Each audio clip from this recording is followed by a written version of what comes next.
beginning your second year as men's basketball coach at Culver-Stockton College. What are your general thoughts and perceptions on where the program is now from when you took over the program 18 months ago? I think we've definitely done some good things. We talked a lot at the end of last year. Now we've got to take good habits and make them great or excellent if we want to be a program that can be the best program and compete at the top of this league.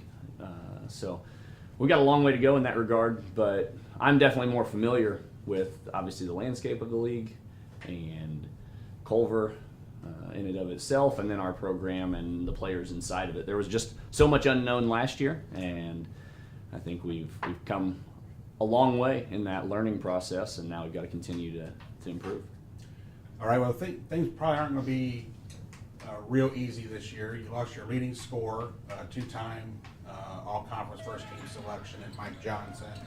You lost a big man in Colin Smith, who played an integral part on your team the last 2 years. How do you replace them, and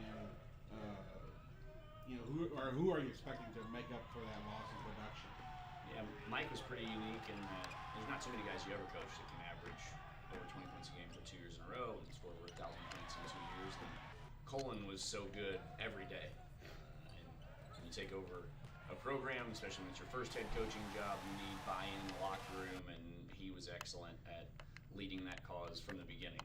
But we've got 3 essentially every game starters back with Mason Vires Thaddeus Newby and Troy Green, guys that played a huge role in us having big moments last year, and 2 of those 3 were all-league performers in Mason and Thad, and then Troy, I think, as long as we can keep him out of foul trouble and stay on the floor, it can be one of the best defensive players in the league as well. And those 3 guys they'll be very, very important to our success going forward this year. And Jacob Happel was probably our 4th guy in that mix, who was in our top 8 essentially last year on a most game basis. So we got 4 of our top 8 back, and then have added a lot of new faces to it in what was essentially our first full recruiting cycle. Me being from out of this geographic area last year, taking over in April, it was very fast and furious and starting from scratch with a new list. And then this year, our staff, I think, did a really good job at recruiting throughout the course of the year and adding guys who can come in and impact winning immediately. We kind of talked about before we started the interview about your newcomers. I think you have like 9 or 10 newcomers on the roster this year, I counted. How do you integrate them into the program? First of all, I think it starts in our locker room with those seniors that I talked about, and then several juniors, other guys that are returners that are important in that process. Jared Cosby had a tough end to last year, got sick down the stretch, but played some minutes for us before that, and then other guys like Javier March, Grant Fisher, and others that help our guys just get comfortable, because we've got a bunch of freshmen, as you mentioned, 9 freshmen, and then 1 player that we promoted from our developmental roster. So those guys have got to move along quick. They've got to grow up fast. They won't be freshmen for long. They won't be new to the program for long. It'll be a quick learning curve, but the more comfortable we can get them off the court and on the court, the better off I think they'll be. Okay, what do you see as you head into the season, you begin practice, what do you see as your strengths entering the year? I think for us, we've got 2 all-league guys back, and others who played an important role. And just a strength of our program this year versus last year is we've got half our roster familiar with what it's going to look like on a daily basis to practice, to lift, to be a part of our meetings, to have the expectations that we have for our program. So familiarity definitely helps in that regard. There were other things that we definitely addressed in recruiting. Last year, if you looked at us statistically, we were 75th in the country in threes made and 3-point field goal percentage, which puts us in the bottom, essentially, quarter in the country. And so we tried to add shooting to our roster. We also turned it over a little bit too much, so we put an emphasis on finding guys who could pass. And I think with us being a motion-based team, those 2 things help a lot. When you can space the floor more, when you can share the ball and make the extra pass, those things make life easier for everybody, even your guys who can score it inside. When you just add spacing and an element of being able to make quick plays and quick reads and move the ball quickly, those things will be important for us. And then we'll do some different things defensively this year, as now we've kind of seen the league, you kind of try and map out, who do you have to beat to be at the top. So you got to be able to defend those guys, and we'll do some things differently as we go. We just started yesterday, day one, so it might not look like it yet, but just trying to build habits as we implement some of our schemes on the defensive end of the floor too. Okay, conversely, and you kind of mentioned the three-point shooting and stuff, but what other things, besides maybe the outside shooting, do you need to work on as you enter the season, in your mind? For us, as you mentioned, we're going to look a little different. Losing 4 of our top 8 and losing 2 guys who started every game, we've got some new roles that we need to insert guys into, whether that's returners getting comfortable and taking ownership of that position, or new guys stepping in and making an impact right away. So I think that getting those guys comfortable and productive is going to be really important. And then for us, it's just all about habit building. We'll try and find the things in practice that add up to winning and spend a lot of time working on those.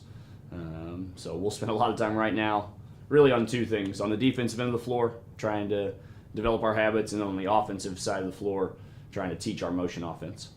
You start your conference season basically week 2 in November, or middle of November. How does that hinder you, or how does that help you going forward with so many newcomers and everything? I mean, you have to really say, hey, it's a conference. You got to be ready to go immediately. Yeah. There's, the plus side of it is we don't have to do a whole lot of scheduling. We also play this year 3 NCAA Division II programs too, so we've got an incredibly difficult schedule. But when you look at leagues that do it differently, right now the way that our league's set up with double round robin, that's the toughest measure of a true conference champion. So that's difficult for everybody in the league, let alone the team that can come out on top. But as you mentioned, we start 2 to 3 weeks, and then we're into games that count the same as they would in February, late in the year. So we've definitely got to have urgency right now, and we'll talk about throughout the course of the season different things that impact your approach. But I love our energy so far, and I think that'll translate well, hopefully, because a lot of times early in the season, it's a lot about toughness. You get to some weekend games early, some quick turnarounds, who wants it most. There'll be a lot of that shows through as everybody tries to figure out their habits and their execution. And the conference recently made a change to their postseason where only the top 8 teams are going to make it, not the top 10.